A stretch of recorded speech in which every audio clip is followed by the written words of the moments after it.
Hey everyone, welcome back. For those of you who are new, my name is Shelly, and yeah, here we discuss everything to do with books, whether that be trends, drama, just debates happening in the book world. We just have a lot of fun just going in, and today we're tackling a question that I think is really interesting and quite big, and one that I think has been shaking up the publishing industry for the past few years now, and that is, are book talk influencers more important than your traditional book critics? Now, I think this topic, I think it's been bubbling under the surface for a while, especially as publishers have shifted more and more of their marketing budget towards TikTok creators or other social media creators instead of relying on traditional media reviews. I mean, some people say it's great, and I can see where they're coming from because it basically means more power for the reader. Hey. But others I have seen say that it is a bit dangerous because it does prioritize virality over literary value. And I have spoken about how there definitely has been a shift towards virality over value, definitely. And so today we're going to get into it, and I'm super excited for that. Yeah, just talking about what makes book talk influencers so powerful, and truly, are they changing book criticism for the better or for the worst? So yeah, we have a lot to unpack. Let's get straight into it. First, let's talk about how book talk became this monolithic force in the book industry. I mean, let's be honest, back in the day, even though I wasn't too much of a reader, I obviously knew how things worked. And I'm even clocking how back in the day, oh my goodness, Shelley, you sound ancient. It's okay though, it's okay. I love it. But yeah, back in the day, book recommendations, they came from bookstores, they came from literary magazines, they came from major newspapers. If you wanted to know whether a book was good, you'd read reviews. You had the New York Times, you had the Guardian, you still have them. And obviously, you had, actual book bloggers. Now, I think what's really cool is I think the age of the book blogger is actually returning, like actual traditional blogs where they write reviews and it's all about books.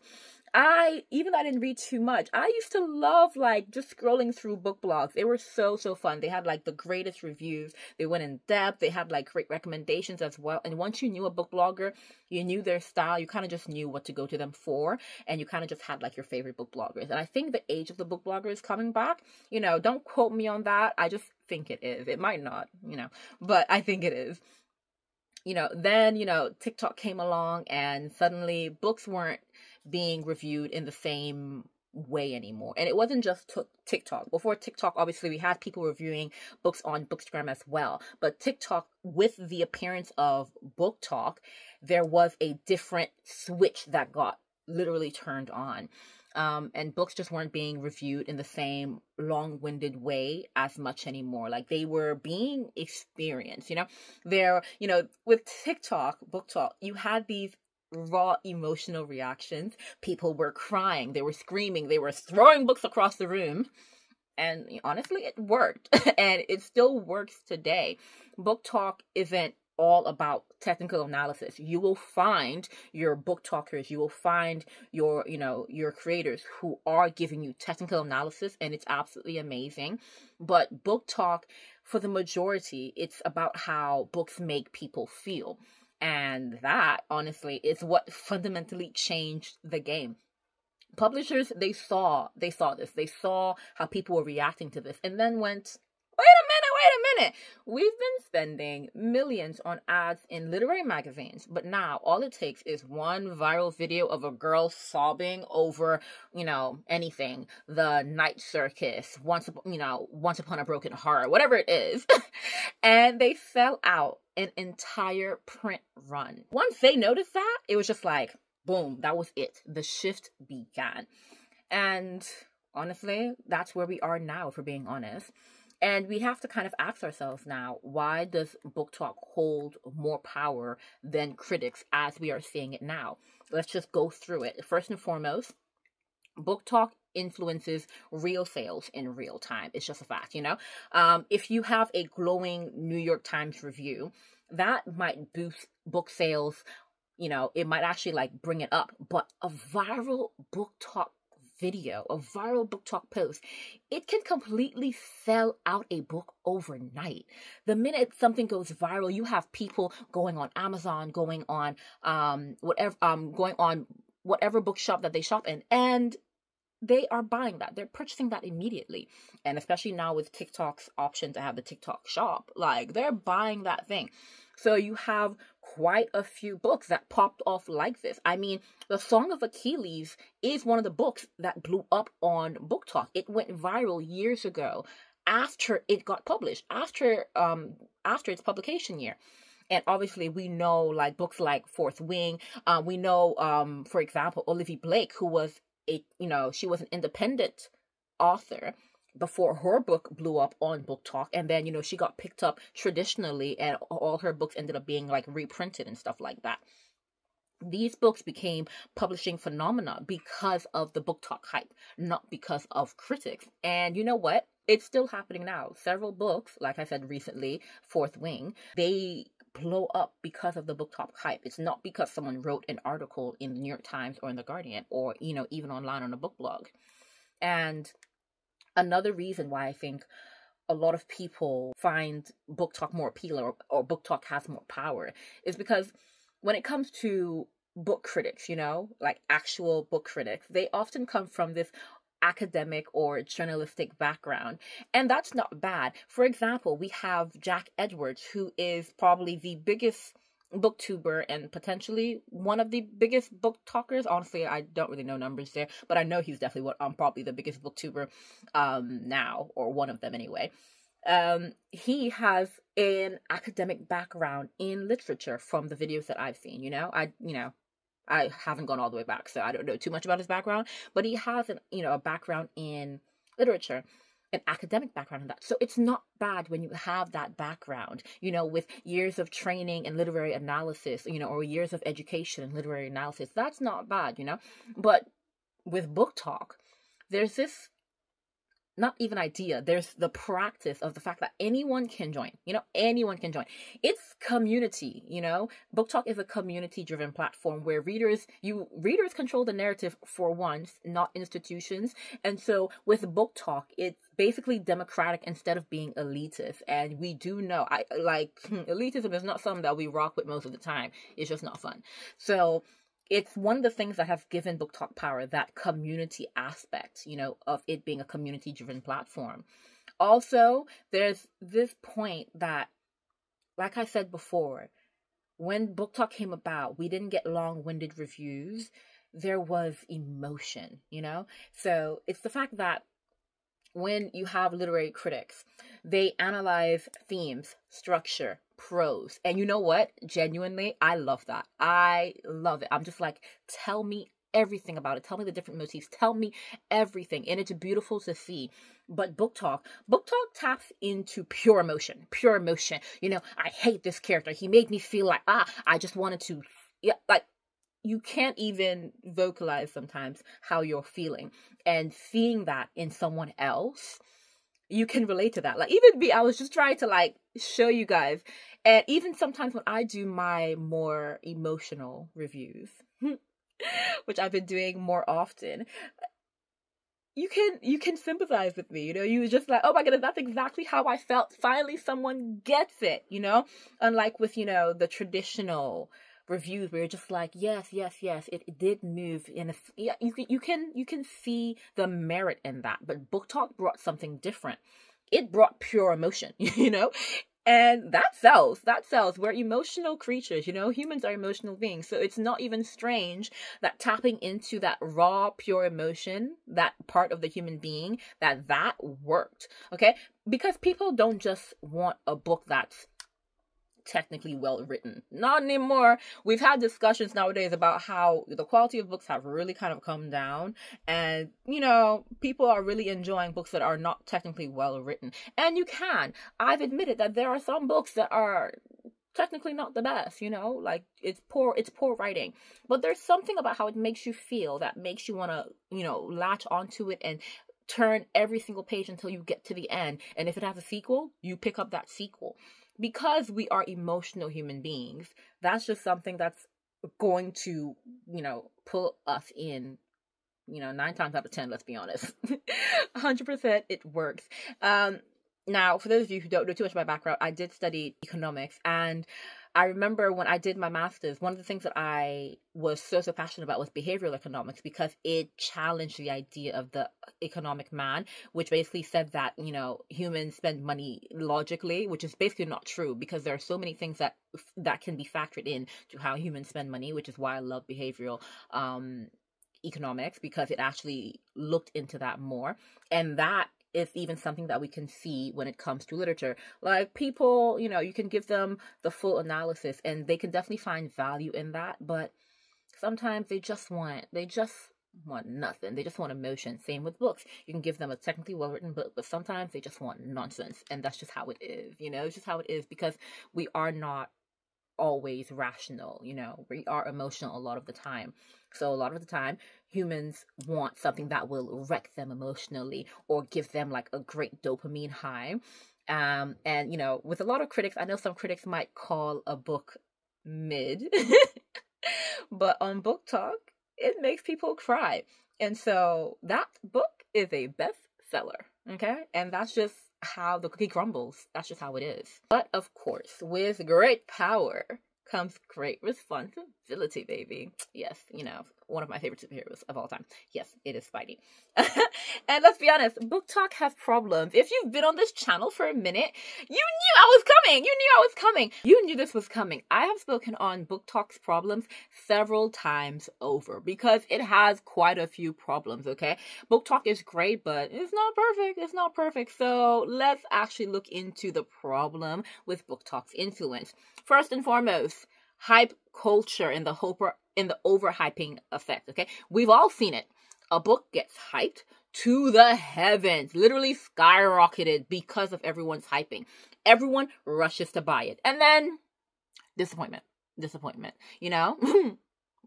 I'm looking at certain books, like Lark. The funny thing is, I've not read that book, but I remember like watching that entire situation kind of like go up, and it was just like, well, I'm not picking that book up. Heck no.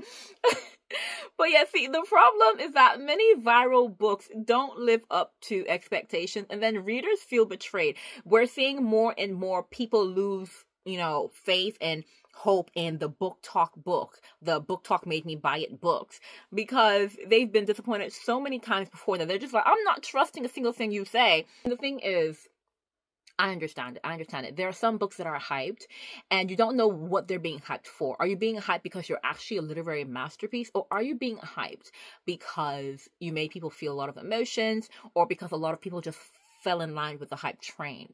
People don't know what side, a reviewer falls on a lot of the time. And so they're just like, I'm just going to avoid BookTok books, or I'm just going to avoid hype books. And that's sad, because there are some hype books that are actually deserving of the hype. And it's so sad. I'm just like, no, guys, don't hate on them because they're hyped. It's really, really sad. But it's not just like the hype factor that's bad. There's also, like I said, BookTok tapped into that raw emotion side of the human, the part of us that wants to really just feel. But guys, there's so much value in a great critical discussion. There's so much value. And BookTok isn't exactly known for its nuanced conversations. That's not to say that BookTok doesn't have any. There have been several BookTok creators that I follow that they do have nuanced conversations regularly. I'm a BookToker, and I have nuanced conversations on YouTube, but I do have them. And a lot of people, because they're mainly on BookTok, the conversations that I have on here with you guys, they have on BookTok with their followers. They have a lot of great conversations where they're actually being critical of the books that they're reading. And it's beautiful to see, because let's be honest, a book is not either OMG, it's the best thing ever, or trash, worst book of my life. No, there are nuances in books, and for a lot of places on BookTok, there's little room for balanced discussion. Like, you guys know, usually when I come on here, I'll present like one side, I'll present the other side, and I'll tell you guys which side I land on, even if I'm on the middle. But, I do, try to be as balanced as possible. Whereas on BookTok, it's really just kind of like, you sucked. You were great. And then, we scream together. Yeah, so there is little room for balanced, nuanced discussions, which is a bit sad. Very, very sad, because I think we are recognizing, or we're watching, just so many people, just have conversations that they're not prepared for, because there's such a lack of critical thinking and critical analysis. And I'm just like, were you, did you do it on purpose, or, do you just not have critical thinking skills? Like, were they never developed? And is that a cause of book talk? We don't know. And now this is another thing that is very, it's interesting being in my position and talking about this, because I'm kind of on both sides. Because let's be real, many book talk influencers are paid to promote books, okay? Even if they're not paid, they're given the free book, and are asked, if you can promote this. And so there's that bias there, with the sponsored content. And the thing is, while we are all meant to disclose our sponsorships, not everyone, falls in line with those rules, okay? So obviously there will be some of us who are following the rules and we disclose our sponsorships. Others don't. And that makes it hard to tell for some people, or, for obviously most of us, if you're not like used to seeing what it looks like. It makes it hard to tell whether a book is actually good or it's just getting hyped because of money. And this is why I say it's a really interesting position for me to be in, because I'm an influencer, guys. I don't like to call myself an influencer. I'm just like, I speak on here and people listen, and I have some influence, I would like to think, but I don't think I got that much influence. But yeah, it's a hard position for me, because I know that some people will not be disclosing their sponsorships. I will always disclose sponsorships. You guys know. I'll let you guys know. And if a book ends up being a 3-star, I'll let you guys know. Yeah, it wasn't the best. If I'm paid for a book, I'll tell you guys, oh, this is what I enjoy. This is why I did not buy it at your own, discretion, from what I have told you guys. But some people, if they get paid, if they get moolah, guys, this book was amazing. No notes, 5 stars. And then you buy the book and you're just like, babes, I barely gave it a 2. So yeah, I can understand with the influencer bias in regards to sponsored content, it can make things very, very difficult. Saying this as someone who creates content, I'd rather that title than influencer. But yeah, so I can understand. Yeah, it's a bit difficult there, and that's one of the problems with book talk, that there's a bit. It's hard sometimes, who can I actually trust? And the people that I do trust, do I trust them for everything? It's hard. And I feel you guys, because I have people who I follow, obviously, then I trust their opinions. And sometimes I'm just like, okay. You've never let me down before, but will today be the day? Oh, guys, it's so hard. It's hard, but we get through it. Next. Now, this I've definitely spoken about. And it's a really, really interesting thing, because I'm just like, Shelly, once again, you're in a very interesting position, but not too interesting. Let me explain. Book talk has favorite genres, okay?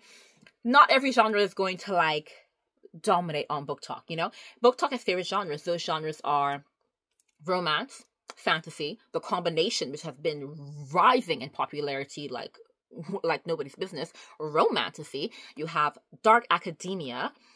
And then, under romance, you have spicy romance. I don't know if they want to count it as but basically romance on a whole, for the most part, is what generally dominates on book talk. And if your book isn't in one of these categories, good luck getting it to really, really trend. Not saying that it won't, and that you might not get lucky, but yeah.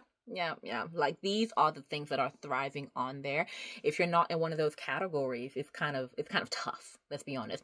Even fantasy does not I listed fantasy, but fantasy is not up there. It's really just contemporary romance, dark academia, and anything that mixes romance in there, which is why romantasy has been rising, which is as it's a subset of romance and fantasy, that's where the fantasy comes in.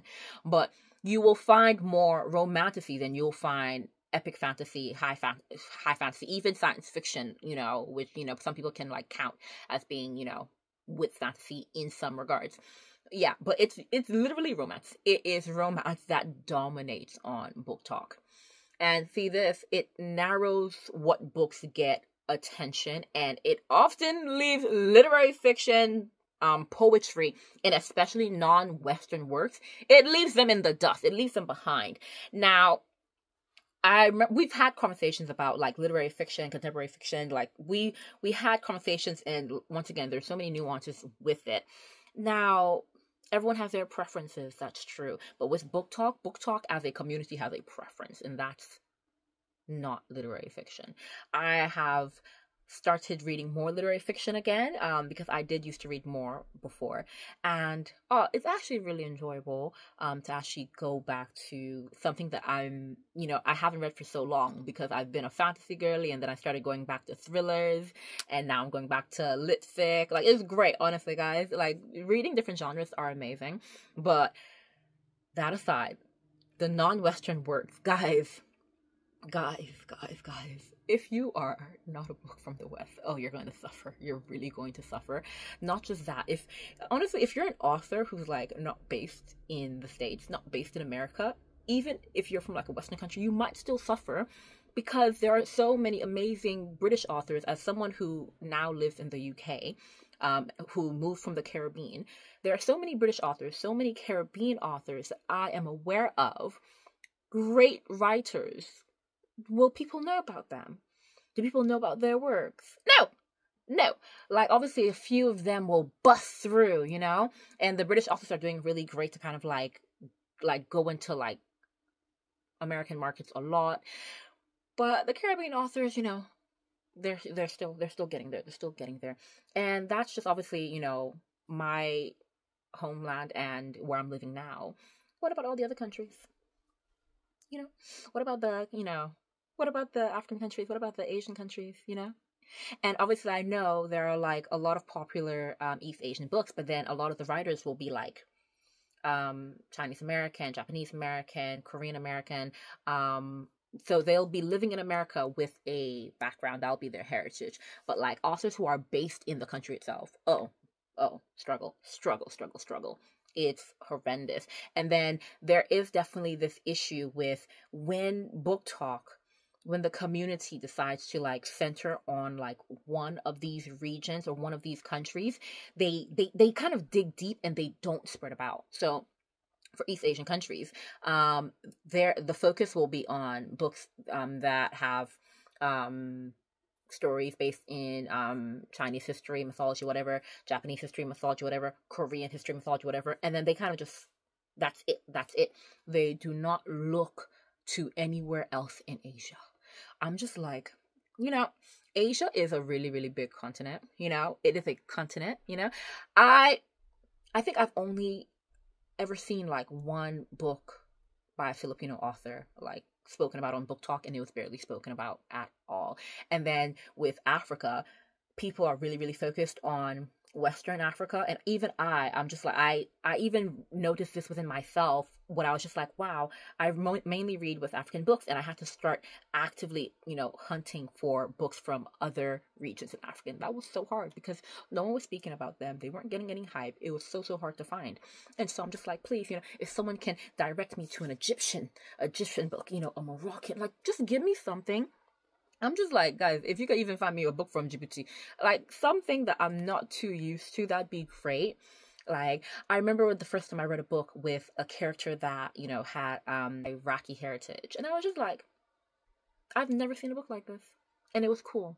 It was so cool because it was so rare.